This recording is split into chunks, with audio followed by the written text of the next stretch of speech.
Médico. Empezamos hoy lunes la semana con mucha energía, son 3 en punto de la tarde y por supuesto agradeciéndoles por ser parte del programa. Ustedes son así el corazón de Cuerpo Médico y gracias por acompañarnos y sobre todo participar de este programa que lo hacemos para aprender todos, para hacer un acompañamiento para aquellos que tienen un diagnóstico y sobre todo para entender que no debemos de automedicarnos, que debemos de hacerle caso a nuestros doctores, que lo que funciona con un familiar no necesariamente va a funcionar con uno. Así que estamos aquí listos para resolver juntos esas inquietudes que tenemos con los temas de salud. Hoy se está conmemorando el Día Mundial de la Diabetes, una enfermedad terrible, una enfermedad que se puede prevenir, una enfermedad que si ya tenemos el diagnóstico médico podemos mantenerla bien, sin perjudicar nuestra salud. ¿Y qué pasa con la alimentación, con esta vida tan agitada?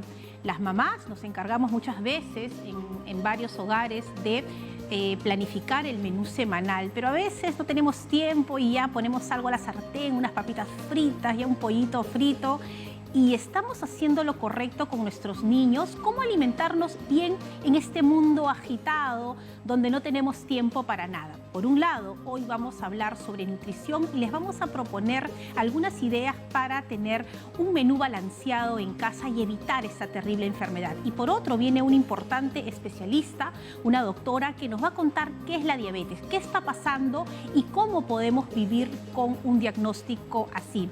Pero también nuestra querida Aura se ha trasladado a uno de los lugares que acá queremos muchísimo en Cuerpo Médico y nos va a traer información fundamental. Aura.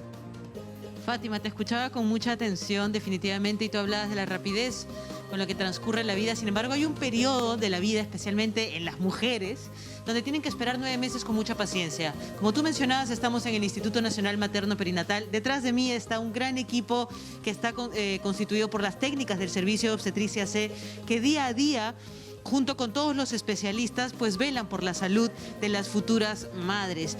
Vamos a abordar, en todo caso, como tú mencionabas, la diabetes, porque es bastante importante mantenerla a raya, para denominarlo así, pero también cuidar y llamar a la prevención cuando se habla de las mujeres embarazadas. En esta oportunidad, dentro del Instituto Nacional Materno Perinatal, vamos a abordar el tema de diabetes gestacional. Vamos a conocer un poco cómo es que se pronostica. Existe aproximadamente, según los estudios que se han realizado aquí en el instituto, un 15.8% de mujeres embarazadas con este diagnóstico. Sin embargo, para hablar de prevención, para conocer un poquito más, para evitar justamente las complicaciones que se puedan dar, nos acompaña en esta oportunidad la doctora Gloria Larraviur Torrealba, que es médico endocrinóloga de aquí de la institución, justamente para poder conocer un poquito más. Doctora, muchísimas gracias por acompañarnos esta tarde. Escuchamos los llantos de los bebés, los latidos de la ecografía que se está realizando.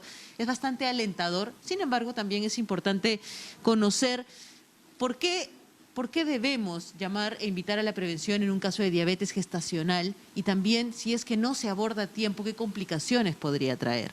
Doctora. Buenas tardes, gracias primero, ante todo, por la oportunidad de poder conversar con ustedes y de esta manera educar al país. La diabetes gestacional es una diabetes que aparece con el embarazo y desaparece generalmente al dar a luz. ¿Y esto a qué se debe? Se debe a que el 100% de embarazos son potencialmente diabetogénicos, es decir, se pueden complicar con diabetes. Por eso tenemos la obligación de tratar de evitar esta enfermedad en el embarazo y debemos de sospechar su presencia siempre. ¿Cómo hacer? Desde el primer control perinatal se debe hacer un control de glucosa. Ahora, justamente hablando de los controles que se deben realizar, vamos a abordarlo un poquito más adelante también, algunas pruebas que se realizan justamente para prevenir, para conocer la condición del bebé cuando ya se tiene el diagnóstico. Pero ¿qué tan recurrente es esta patología y por qué? ¿Qué es lo que ustedes han observado en al menos la gran cantidad de madres que vienen a este instituto? Bueno, usted ya lo ha mencionado, que hemos hecho un estudio de prevalencia y hemos encontrado aproximadamente un 15.8%, cerca de 16% de nuestras gestantes que tienen la posibilidad de ser diabéticas. ¿Por qué es importante? Porque la mujer o la gestante que tiene diabetes gestacional tiene el riesgo en el futuro de ser diabética. o sea, de tener diabetes mellitus tipo 2. Por eso a toda gestante que tiene diabetes gestacional, después de los 40 días postpartum, hay que reclasificarla y hacerle una tolerancia oral a la glucosa.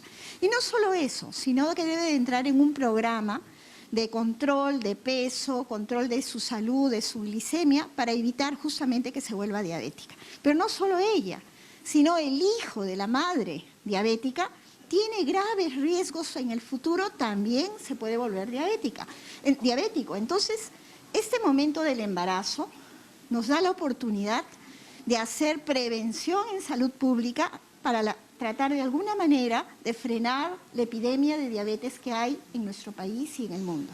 Bien, y a mí me gustaría un poco abordar, doctora, el tema sobre la alimentación.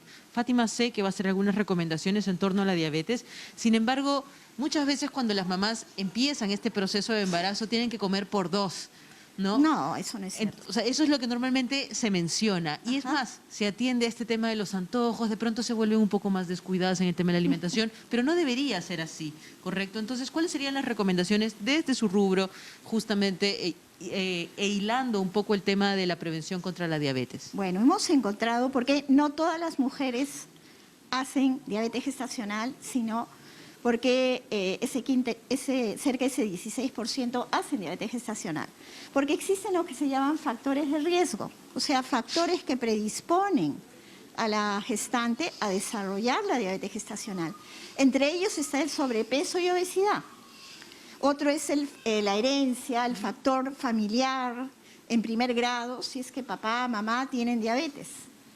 Pero sobre todo el sobrepeso y obesidad. Entonces, toda gestante que inicia un embarazo debe de ser controlada en el peso, hay que controlar el peso al inicio del embarazo y hay que hacer un cálculo de recomendación de cuánto es el peso que debe de ganar en el embarazo. Recordar, si la mujer tiene sobrepeso u obesidad, no debiera de ganar más de 7 kilos en el embarazo. Pero hay que recordar que en el primer trimestre muchas mujeres no ganan peso, sino más bien lo pierden.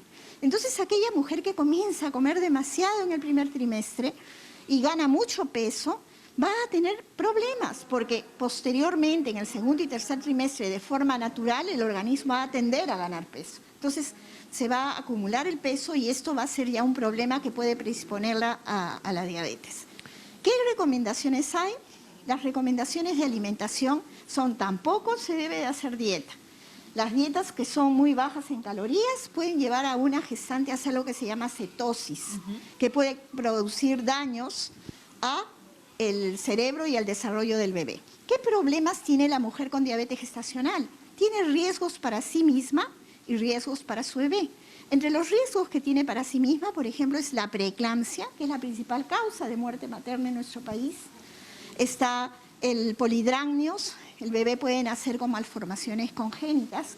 Y uno de los problemas más grandes quizás es que sea muy gordo, sea macrosómico y se pueda morir en las últimas semanas dentro del vientre materno. Bien, esos son algunos de los riesgos que vamos a abordar un poquito más adelante en la siguiente área también que vamos a conocer. Sin embargo, para cerrar y ya poder pasar contigo, Fátima, signos o síntomas que debemos tener en cuenta. Usted mencionó algunos, sin embargo, creo que podemos hacer hincapié para que las personas que nos estén observando siempre queden pendientes a la prevención. Bueno, mayormente síntomas no hay muchos, porque no es mucha hambre, sino el peso. El control del peso es fundamental. Pero también uno de los problemas es cuando le hagan una ecografía, por ejemplo, que en la ecografía se vea que el bebé está muy grande. La curva de crecimiento fetal, que lo vamos a ver después, posteriormente, podemos observar que los bebés están creciendo mucho. Eso se llama macrosomía.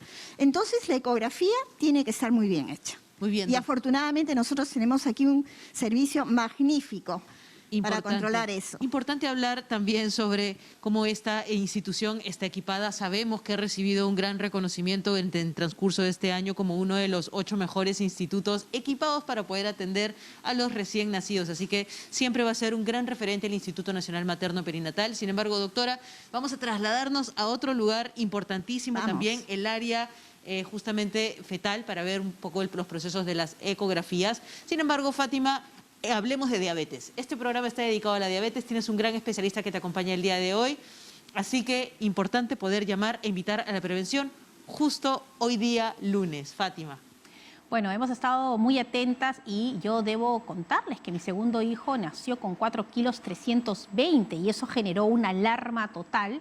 Y aquí conversando en el estudio también con nuestra invitada, que ahorita se las presento, me decía, bueno, eso ya significa que podrían haber problemas si no nos cuidamos de diabetes. Así que vamos a estar muy atentos porque en el embarazo a veces las abuelas nos dicen, uy, tienes que comer por 2.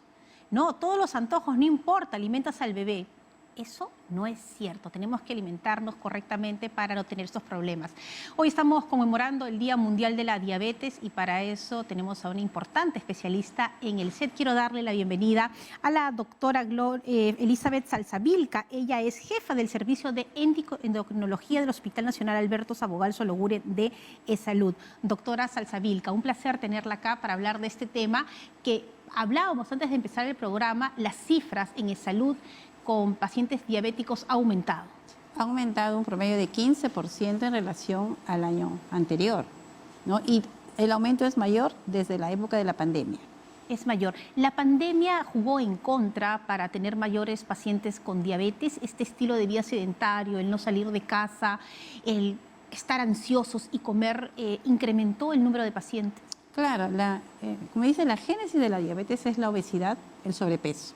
Y durante la pandemia ha habido un incremento de un 25%, tanto de sobrepeso como de obesidad. Entonces, generalmente nuestra genética, la genética peruana, tiene las herencias. O sea, nuestro perfil es de tendencia a ser obesogénico y también diabético. Pero eso uno lo contrapesaba anteriormente, no porque comíamos menos, sino que nos movíamos más. O sea, en la generación de 50, 60, comía harto, desayuno, almuerzo, lonche, cena, sí, pero jugaba. En cambio, ahora los chicos comen generalmente las porciones muy similares, pero están todo el día sentados. Creo que importante porque es parte de la cultura, la manera en que comemos y lo que comemos, pero nos ejercitábamos más. Exacto. Haciendo una clase, doctora, ¿qué cosa es la diabetes? ¿Qué pasa en el organismo y por qué se dice que una persona tiene este diagnóstico?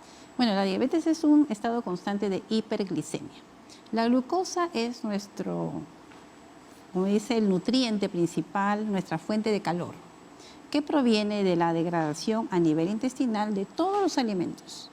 O sea, todos estamos hablando de que carbohidratos, a veces la gente se confunde, ¿no? No comas harina con harina, le decimos. Y me dice, pero yo como mi ensalada rusa con mi arroz.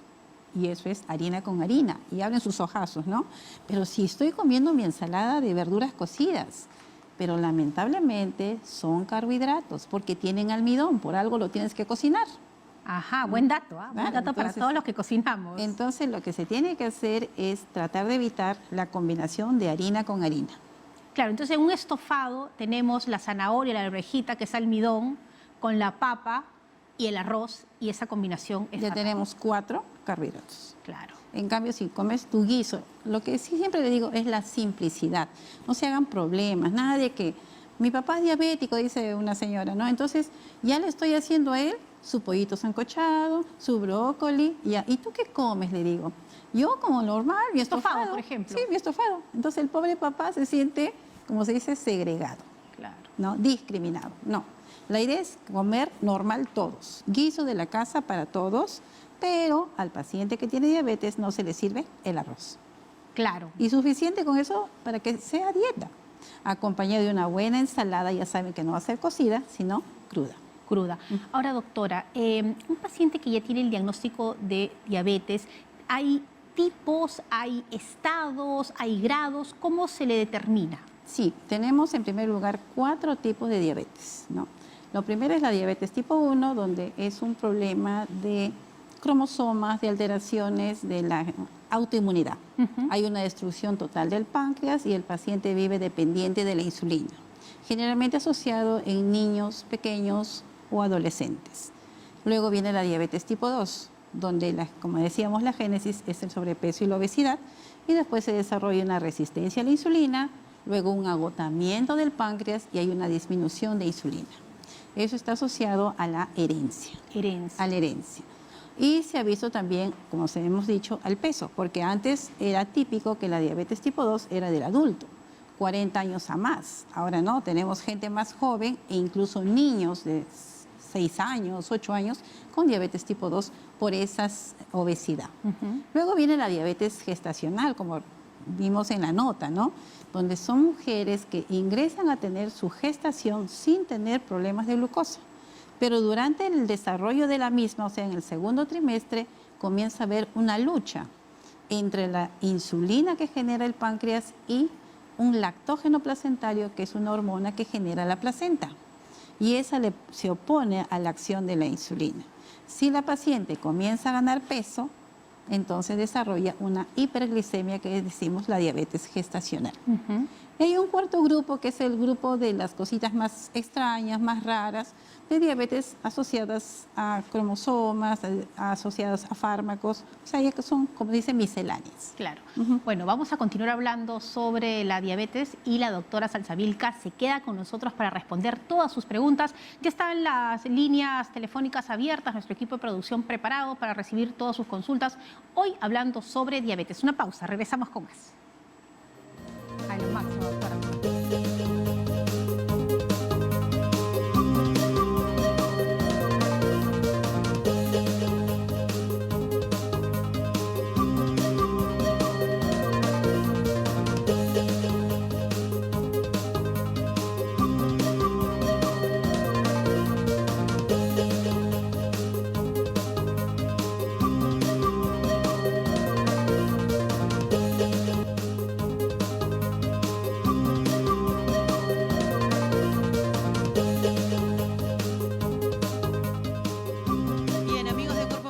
Seguimos desarrollando información importantísima ahora que nos encontramos justo en el Día Internacional de Lucha contra la Diabetes. Y nosotros aquí desde el Instituto Nacional Materno Perinatal estamos abordando la diabetes gestacional. Es importante hacerle un seguimiento y poder invitar a la prevención justamente cuando una mujer se encuentra a puertas de traer una nueva vida y también así para asegurar la salud de ambos implicados, madre y futuro hijo.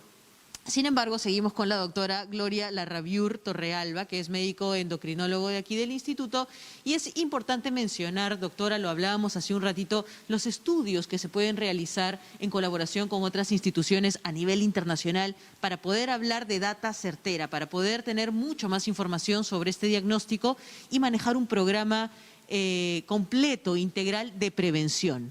Nos comentaba. Bueno, yo podría comentar que hay dos movimientos o dos estudios grandes que se han hecho aquí en esta institución. Bueno, uno es el que tuve la suerte de realizar con la Universidad de Harvard, con un equipo interdisciplinario de toda la institución, donde han habido ecografistas, donde han habido obstetrices, enfermeras, técnicas, que hemos trabajado todos juntos para hacer el despistaje de diabetes gestacional junto con la Universidad de Harvard. Entonces, este trabajo tiene la acreditación de haber sido hecho con la mayor limpieza posible y los datos que hemos obtenido son datos muy importantes, como ya se había mencionado, cerca de un 16% de prevalencia de diabetes gestacional. Otro estudio importantísimo que también se ha desarrollado en esta institución ha sido la formación de esta unidad, de este servicio de medicina fetal. La formación de este servicio no ha sido espontánea, sino se ha generado a través de muchos años de trabajo que datan aproximadamente desde el año 2000, en donde tuvimos la visita de un equipo de especialistas que vinieron a investigar en nuestro país. Y vinieron a investigar en nuestro país y nos ayudaron a crear el servicio de medicina fetal.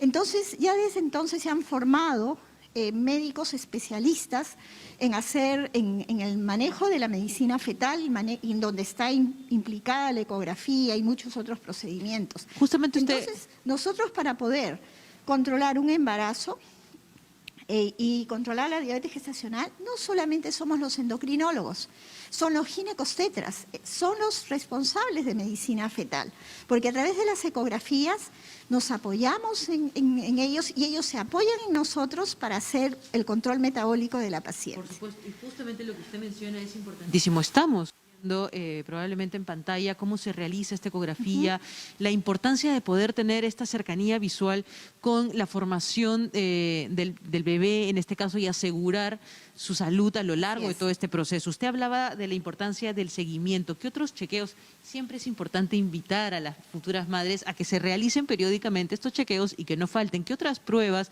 son complementarias precisamente a la ecografía aquí en medicina fetal? Bueno, una cosa es el control del embarazo, en donde es un equipo interdisciplinario, en donde está el endocrinólogo, el ginecostetra, la nutricionista, que tienen que educar a la gestante justamente para que no se produzca un incremento de peso no deseado en el embarazo, más de lo que debe ganar de peso la gestante.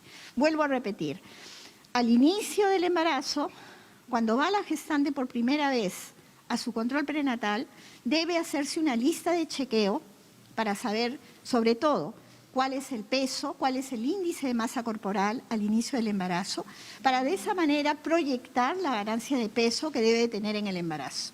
Si tiene sobrepeso y obesidad, no debiera ganar más de 7 kilos en el transcurso del embarazo. Entonces hay que seguir controlándola a través de los 9 meses para que haya una ganancia adecuada. Otra cosa importante es la nutrición. La nutrición no tiene que ser nada extraordinaria, sino tiene que ser la nutrición que recibe toda mujer, toda persona que está controlando su salud.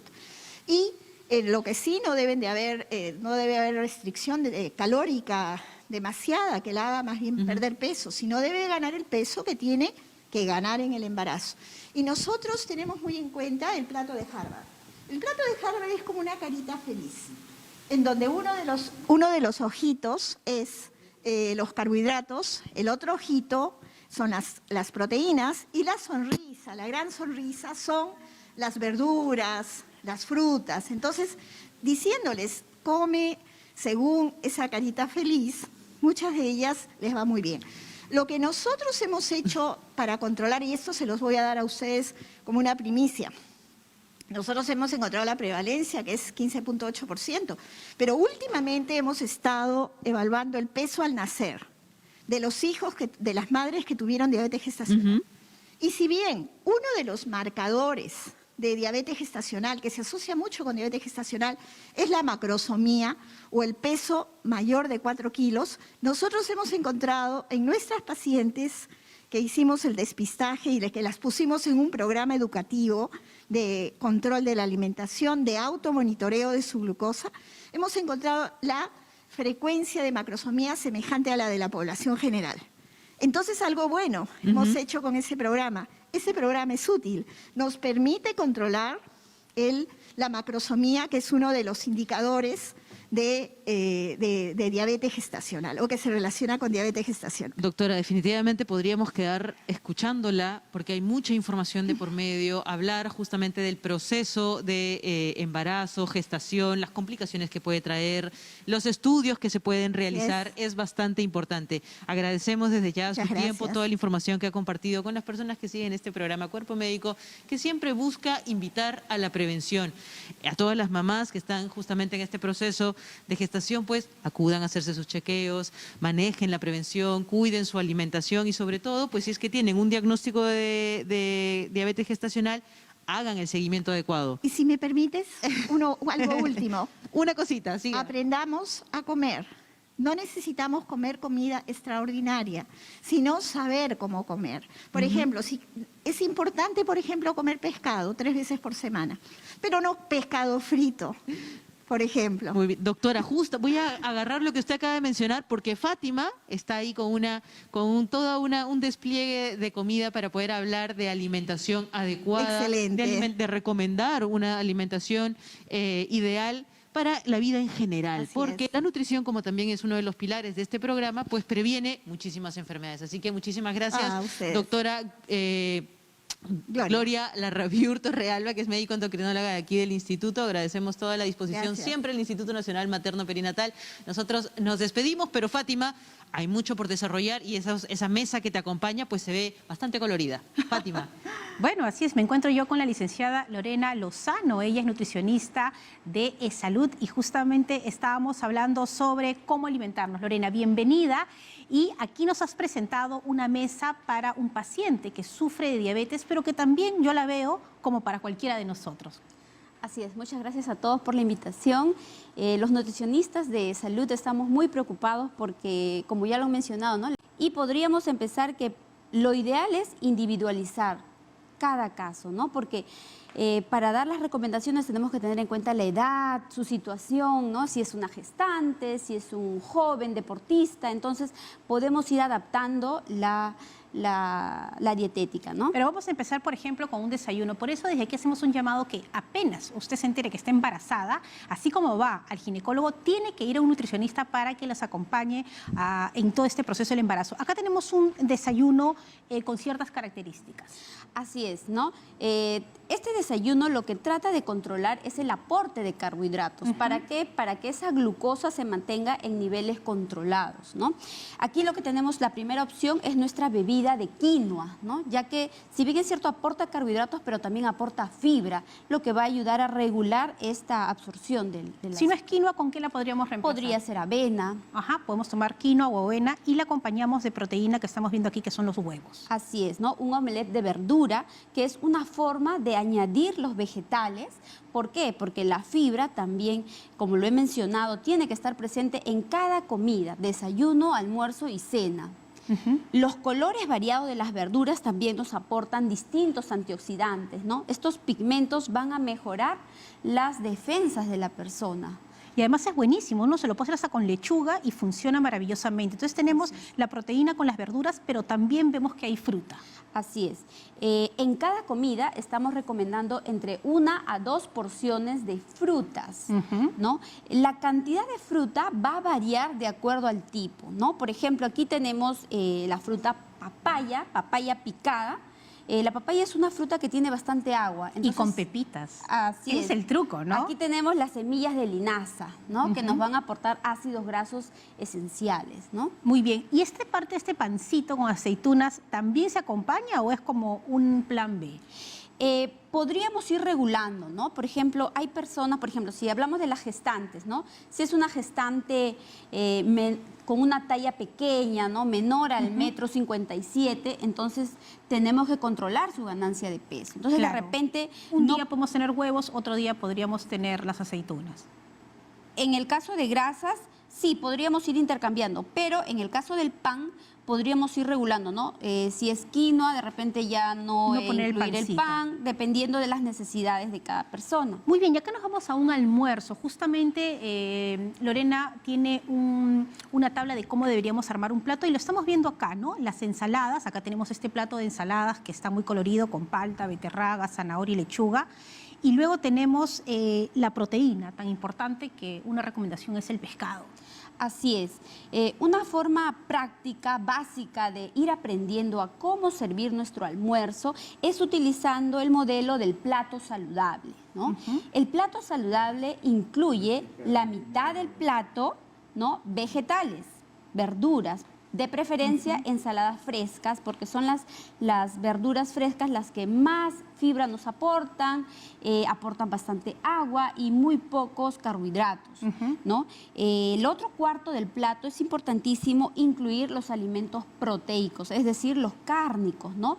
El pescado 3 veces a la semana, de repente si es una gestante, también podría ser alimentos ricos en hierro, como el hígado, el vaso, la sangrecita. Y si no me provocan las carnes, podría reemplazarlo por huevo. Algunos días de la semana podríamos hacer intercambios del cárnico con huevo, así es. ¿Este modelo también lo repite en la comida o ya tiene que ser menos? Definitivamente el modelo, o sea, el servido, vamos a guiarnos de esta base, ¿no?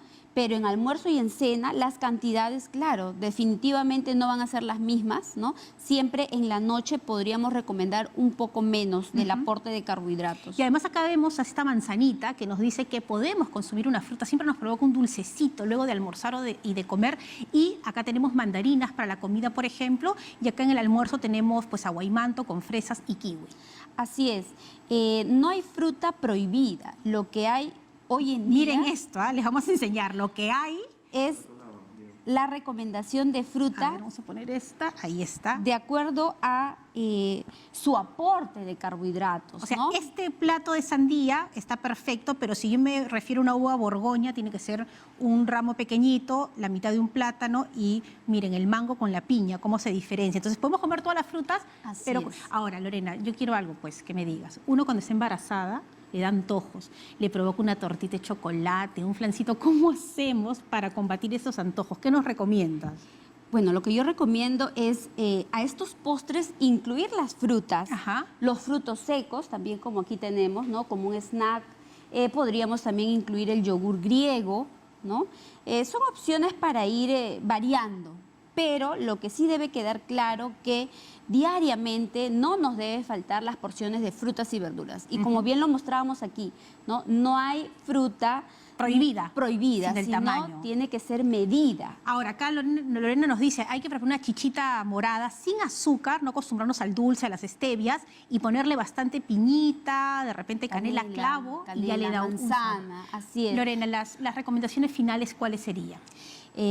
Primero, dirigirnos a todos nuestros pacientes, a nuestra población, a que puedan planificar su menú de la semana, ¿no? Tener en cuenta su lista de compras del mercado. ¿Por qué? Porque si no tenemos los alimentos variados, vamos a caer en la comida rápida, en la fritura. Planificar el menú. Así es, hay que planificar el menú, hay que buscar la diversidad de todos los grupos. Como vemos aquí, están participando frutas, verduras, grasas saludables, aceitunas, palta, los cárnicos, ¿no? Y también definitivamente controlar el consumo de los carbohidratos, cereales, tubérculos como arroz, fideo, papa, sí impactan rápidamente sobre nuestra glucosa. Bueno, y además las cifras son terribles. Más o menos me estaban contando que al mes tienen nuevos casos de diabetes. Estamos hablando de un promedio de 2.000 a 2.500. Y eso es porque nuestro estilo de vida y nuestra alimentación no está siendo cuidada. Y a las madres embarazadas, por favor, vayan a la nutricionista para cuidar ese embarazo y no tener problemas, como bien ahora lo mencionaba Aura. Licenciada, le agradezco muchísimo, hemos aprendido un montón y recuerden que en Salud siempre tenemos a los mejores especialistas para que nos acompañen. Nos tenemos que ir a una pausa, gracias por habernos acompañado. Regresamos con más, hoy hablando sobre diabetes. Ya volvemos.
Estamos de regreso aquí en Cuerpo Médico, la doctora Salsabil, que está lista para recibir todas sus preguntas. Y ya tenemos a Giovanna desde Independencia. Giovanna, bienvenida. La doctora está escuchando su consulta.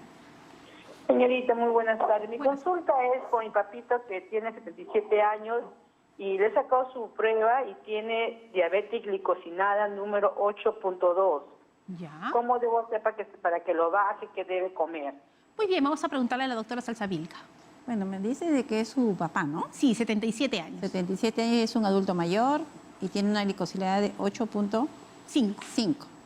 Bien, la hemoglobina glicosilada nos indica el grado de que la diabetes pueda dañar al cuerpo. lo ideal es el 7%, pero hay que tener en cuenta algo muy importante, que es la edad. No es lo mismo tener un paciente de diabetes con 20 años, 40 años, 60, 80. Los márgenes o las metas son distintas. Un joven tiene que tener 6.5, uno de mediana edad 7%. Y un adulto mayor de más de 70 años puede tener tranquilamente 8 o hasta 8.5%. ¿Y por qué se da esa diferencia? Esa diferencia se da porque uno va viendo la expectativa de vida del paciente y lo que complica, lo que dice las neuropatías, retinopatías, o sea, todas las complicaciones tardías de la enfermedad. Para que un paciente diabético tenga complicaciones tardías, tiene que tener un aproximado de 15 años.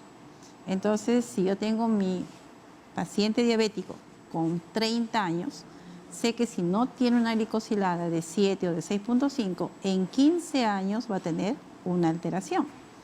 Pero ¿Va subiendo? Claro, o sea, se va dañando, ¿no? La glicosilada. Pero si tenemos un adulto mayor, cuya expectativa de vida pues no va a ser 15 años, será pues 10 años, entonces se le da más libertad. Más libertad.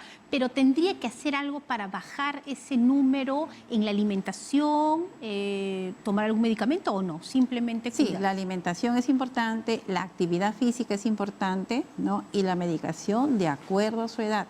O sea, un adulto mayor tiene que tener su médico de cabecera, porque si le damos un medicamento que todo el mundo toma, puede tener complicaciones por las reacciones adversas de ese medicamento. Muy bien, y no le voy a poner una dieta así de pollo sancochado con lechugas porque no la comen, no les gusta. La misma comida como la doctora nos estaba diciendo y también la nutricionista, hoy hemos estado con la licenciada Lorena, que hay que balancear. Hay muchas cosas para que coman rico, pero cuidando los carbohidratos. Vamos, doctora, con otra llamada. Está Juana desde el Callao.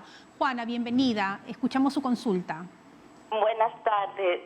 Yo llamo ya muy preocupada, señorita, porque mi hija le hicieron un examen y le salió que le hicieron comer un chocolate, le hicieron prediabetes. Después, pero la dieta que le dieron ya fue extrema, ya prácticamente para mí la mataban de hambre.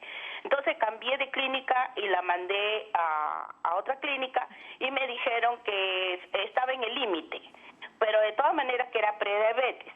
Lo único que yo estoy muy preocupada es porque siempre le mandan la morfina y anticonceptivo Selena por la hormona femenina, pero ya tengo bastante tiempo, bastantes años, no le viene la regla y eso a mí me tiene como loca. Juana, realmente, cálmese, yo no sé, Juanita querida, espérese, pues, Juanita, escúcheme, Juanita, espérese, cálmese, vamos a ayudarla, pero a ver, mire, escúcheme, a ver, ¿qué edad tiene su hija primero y cuál es el diagnóstico exacto para que la doctora nos pueda ayudar? Ella ahorita ha cumplido recién 27 años. Muy bien, ¿a qué edad le diagnosticaron la diabetes y qué exactamente le dijeron? Prácticamente ella hace como ya 8 años. 8 años, muy bien. ¿Y le dijeron qué tipo de diabetes tenía, se acuerda? Sí, primero, pues como le digo, primero le Prediabetes. Prediabetes. Ya. Y después le mandaron una serie de cosas que casi mi hija la matan de hambre, entonces yo la cambié a otra clínica y ahí me dijeron que estaba en el límite para tener prediabetes y que le quite las harinas, pero que tenía que darle morfina y anticonceptivos porque tiene ovario poliquístico. Ya, muy bien. Ya le hemos entendido, Juanita. No se preocupe, acá la doctora nos va a dar alguna solución. ¿Qué hacer con esta paciente, doctora? A ver. Y esa es una gran población, ¿ah? O sea, una patología asociada al sobrepeso y la obesidad es el síndrome de ovario poliquístico. Como dice la mamá, ¿no? Mi hija no regla, años que no regla. ¿Y por qué no regla? Por la insulina alta. ¿Y por qué se sube la insulina? Por el peso. Entonces, lo primero que tendría que hacer es bajar de peso y para eso acompañarnos de un nutricionista y continuar con el tratamiento que su doctor le ha recomendado. Sí, le ha dado metformina. Entonces la metformina, como dice, años. La metformina se usa mientras el paciente está en el proceso de bajar de peso. Muy bien, entonces acá la recomendación es que la hija de Juana tendría que bajar de peso, no nos dijo el peso, pero esa es la recomendación y de esa manera va controlando los niveles y posiblemente deje el medicamento. Sí, la metformina sí, y incluso también le dan anticonceptivos para que regle, ¿no? Entonces, mientras está usando la pastilla, regla sí o sí, pero deja la pastilla y puede ser que ya no regle por el peso. Entonces, pero el peso es acá fundamental. Ese es el peso. Ahora, ¿cuánto es el peso? Para la edad media de ella de 27 años, 27 es años. peso, talla iguales. El Tengo pe- 1,55 m, 55 kilos. 55 kilos. Miren, el dato que nos acaba la doctora, peso y talla igual. Si mide 1,55, 55. Si mide 1,60, 60. Muy bien. Vamos con más llamadas. Está Carlos desde Los Olivos. Carlos, bienvenido. Estamos aquí para escuchar su consulta. Buenas tardes, Fátima. Buenas tardes, doctora. Buenas Mi tardes. consulta radica de que yo el año pasado tuve COVID. Estuve Ya. internado y cuando me dieron de alta me diagnosticaron que tenía diabetes. Ok. Yo no tengo antecedentes familiares. Y el doctor me recetó que tomara metformina. Pero cuando he ido al hospital, entonces enfermeras me dijeron que la metformina es peligroso porque es cancerígeno. Ahí radica mi preocupación. A ver, Carlos, Entonces, ¿usted qué edad tiene? ¿Cómo? ¿Usted qué edad tiene? 62. 62. ¿Y entonces dejó de tomar la pastilla? Sí, dejé de tomar porque me dijeron que era Cancerígena. ¿Y usted ha vuelto a hacerse un control con el doctor? No, ya no volví con ese médico. Ya. ¿Y cuánto pesa usted, Carlos? Yo pienso 74. Muy bien. A ver, vamos con la Muy doctora. amable, gracias. Doctora, ¿hay Puntos alguna importantes. relación? Puntos importantes. A El ver. primer punto importante es cierto. Hay asociación entre COVID y diabetes. Ok. Pacientes que no han tenido ni siquiera papá o tíos diabéticos, pero pareciera que ese virus despertara cierta resistencia a la insulina, una alteración entre el trabajo del páncreas e hígado. Y ya, se alteró y se me quedó diabético. Primer punto, sí existe, o sea que es diabético. Segundo punto, hay muchas publicaciones en internet que hay que tomarlo con pinzas. Hay cosas ciertas y hay cosas no ciertas. Eso de que la metformina cause cáncer no es cierto. No es cierto. No es cierto, esos son estudios aislados. Para que una noticia cale en la comunidad médica y lo tomemos como verdad, tiene que ser un estudio bien diseñado, con muchos pacientes, aleatorizado, con muchos centros. Eso de ahí, olvídense, no da cáncer. La metformina tiene 60 años en el mercado, 60 años. Y nada que ver. No hay ni siquiera predisposición. Lo que sí hay y existe es que la metformina puede causar disminución de la vitamina B12 en pacientes mayormente ancianos. Entonces, la recomendación, tengo a mi papá diabético, le pido al doctor, ¿y cómo está su vitamina B12? Ya, entonces se le dosa y no se retira el medicamento. ¿Y qué simplemente problemas se le tengo da su con la falta vitamina. de B12? La B12 nos ayuda en lo que es la motilidad muscular, la Importante. fuerza. Entonces, está cansado, me canso. Entonces, B12. Eso hay que sospechar en un paciente diabético. Bueno, pero no deje de tomar el medicamento entonces y en todo caso vuelva si siente algunos síntomas de cansancio para que su médico le recomiende la vitamina B12. Vamos con Catalina en San Juan del Urigancho. Catalina, bienvenida. La doctora Salsamil que está aquí para escuchar su consulta. Sí, buenas tardes. Yo salí embarazada a los 28 años. Y bueno, tuve complicaciones y me detectaron que tenía diabetes gestacional. Ya, yo empecé a usar la insulina porque me la recomendaron hasta que mi hija naciera. Ahora estoy con mi segundo embarazo, tengo 31 ahorita y me han detectado nuevamente la diabetes gestacional. Yo me estoy haciendo un control periódicamente y mi glucosa, todo eso ha estado normal. Y otra vez me han detectado eso. ¿Es necesario seguir nuevamente con la insulina o tendría que esperar una recomendación de endocrinología para saber qué tratamiento llevar ahora nuevamente? Muy bien, Catalina, qué buena pregunta. No, sí, tienes que ir necesariamente a un endocrinólogo, ¿no? O sea, un paciente con diabetes gestacional, una paciente con diabetes gestacional, primer punto es su tratamiento dietético e higiénico dietético. O sea, tiene que ser un poco de actividad física, caminatas, no ejercicios extenuantes y una alimentación tal como nos dijo la nutricionista, ¿no? Sí, comer de todo, combinado bien, pero no harina con harina. Y que tenga así su buena cantidad de proteínas porque está en plena gestación. Luego, si eso no nos ayuda y la glucosa sigue alta, vamos a ver a la paciente. Si es una diabética gestacional delgada, tenemos que usar insulina. Si es una paciente gordita, usaremos metformina, que es un fármaco que está aprobado para la diabetes gestacional. Entonces, si fueras gordita y te damos metformina y no mejoras, ahí entra la insulina. Pero hay que ir al endocrinólogo para que... Es que tenemos que tener unas glucosas perfectas. ¿Por qué? ¿Cuál es el quid del asunto de la diabetes gestacional? Eso para todas las gestantes. ¿Qué cuida la mamá? Al hijo, ¿verdad? Entonces, si yo tengo diabetes gestacional, tengo que saber que si mi hijo nace macrosómico, porque por culpa de mi glucosa el páncreas del bebé va a formar más insulina y lo va a hacer engordar, Entonces, ese bebé macrosómico va a estar destinado a tener diabetes cuando sea adulto. Entonces, cuiden a sus hijitos. Vamos con otra llamada. Está Juan Carlos desde Chepén. Juan Carlos, bienvenido. Aquí la doctora escucha su consulta. Sí, muy buenas tardes. Buenas tardes.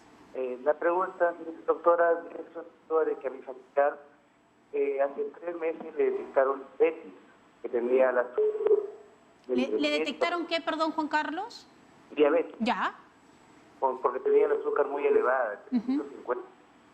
Pero la pregunta es, doctora, inmediatamente el endocrinólogo le recetó lo que es insulina y unas pastillas, y entonces mediante las tomas que lo hago diariamente o dejando un día, su azúcar es controlada 90, 100, 90, 100, y es necesariamente un motivo que siga usando la insulina. A ver, vamos a escuchar. A ver, la insulina es la que viene en frasco, tan igual como la hormona que produce nuestro cuerpo. Es la mejor medicina. No le tengan miedo, bien usada es excelente, pero sí tenemos que saber usar. Lo más probable es que a su familiar, cuando le diagnosticaron diabetes, es que estaba bajo de peso. Entonces, así sea debutante, así sea un diabético nuevo, se le da insulina para que recupere peso, para que se hidrate y para que la glucosa baje. Una vez que pasó esa crisis, tranquilamente se retira la insulina y se puede utilizar medicamentos vía oral. Así que lo más probable es que su médico le cambie. Acuda a la consulta para que le haga el cambio. Muy bien, doctora. Vamos con otra llamada. Ya está Mari desde Surco. Mario, escuchamos su comunicación, Mario. Soy Mari. Mari. Muy bien, Mari. Una consulta, miren, yo me diagnosticaron COVID después de sufrir COVID.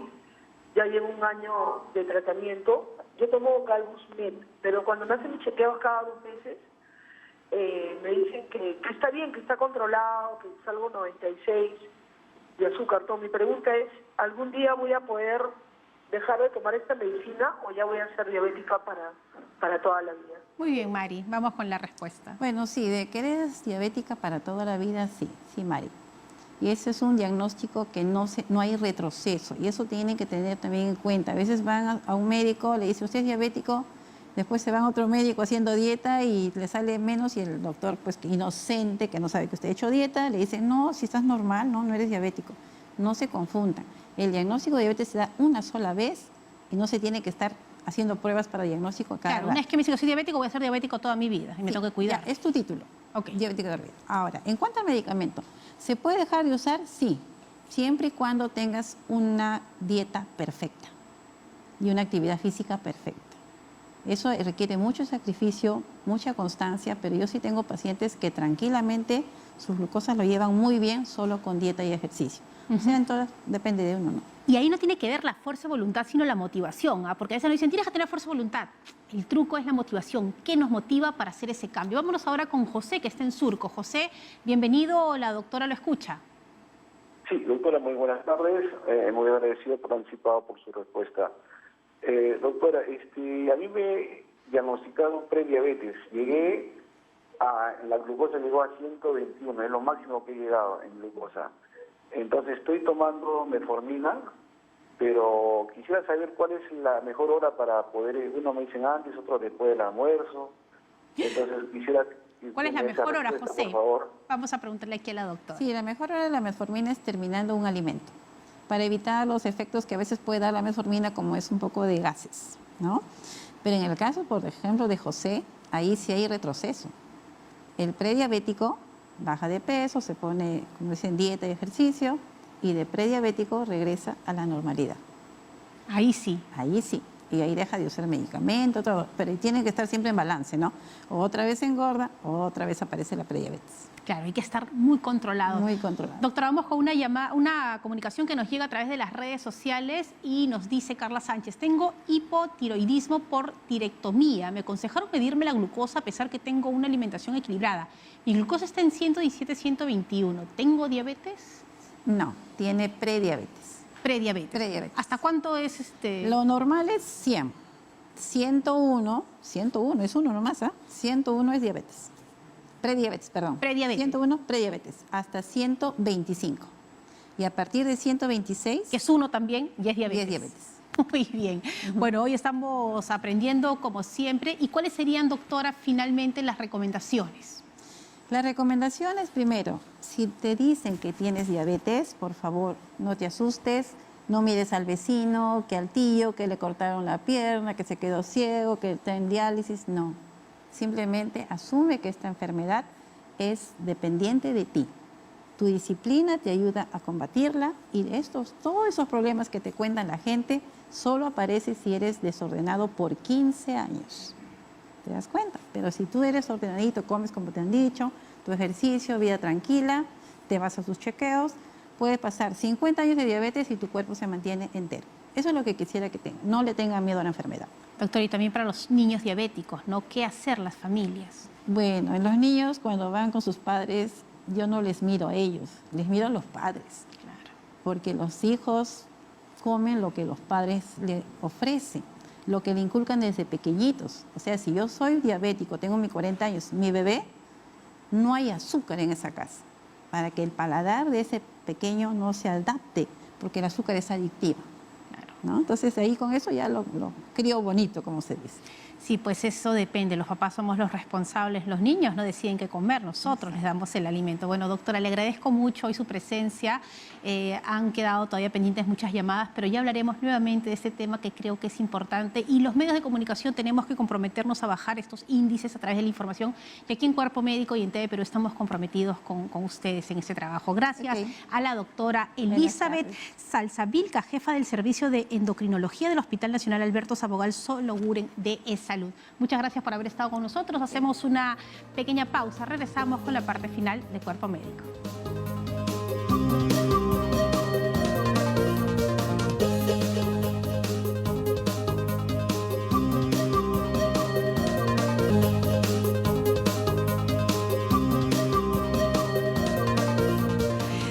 Terminamos el programa. Hoy hemos aprendido muchísimo sobre la diabetes y además la importancia ahora de la gestación, cómo debemos de cuidar para no tener este diagnóstico que complica mucho el parto. Bueno, lo importante, Fátima, así como mencionas, es poder tener instituciones que puedan velar justamente por este periodo tan importante que es el periodo de gestación y que puede traer un riesgo tanto para la madre como para el niño. Entonces hay un proceso, hay un seguimiento, hay una investigación de por medio y el Instituto Materno Perinatal pues tiene toda esa data y a los profesionales adecuados. Entonces creo que es eso, hay que estar prevenidos para evitar lamentaciones, especialmente con la diabetes. Ustedes lo han mencionado a lo largo del programa, es una enfermedad que puede traer muchísimas complicaciones o ser detonante de otras tantas, ¿no?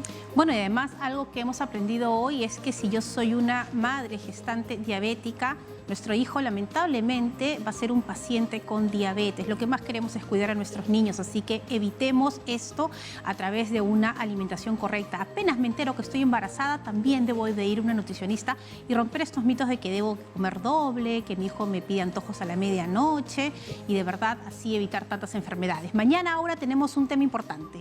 Así es, Fátima, por supuesto. Mañana tenemos cáncer de próstata y eso también. El cáncer es otra enfermedad que puede prevenirse siempre y cuando se pueda mantener también un orden dentro de los procesos de evaluación de manera oportuna. Muy bien, mañana estaremos hablando de ello. Ya pueden empezar haciendo sus consultas a través de las redes sociales. Esto ha sido Cuerpo Médico. Mañana, 3 en punto, como siempre. Hasta mañana. Chao.